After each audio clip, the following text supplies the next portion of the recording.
তো hey guys, আসসালামু আলাইকুম। তো আবার চলে আসলাম আপনাদের মাঝে নিউ একটা ব্লগ নিয়ে। তো গাইস, আপনারা তো দেখতেই পাচ্ছেন কুল গাছে ফুল এসেছে। তো গাইস, ফুল ধরলে তো আপনাদের দিব না? আপনাদের অগ্রিম দাঁত রইলো কুল খাওয়ার জন্য। তো আমাদের কাছে প্রচুর কুল ধরে, আপনারা চলে আসেন কুল খাওয়ার জন্য।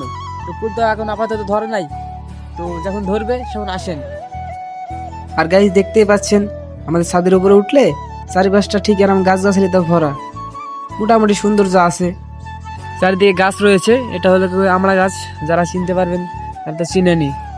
আর এটা হচ্ছে বকুল ফুল গাছ, এটা কুল গাছ, আর এটা খেজুর গাছ।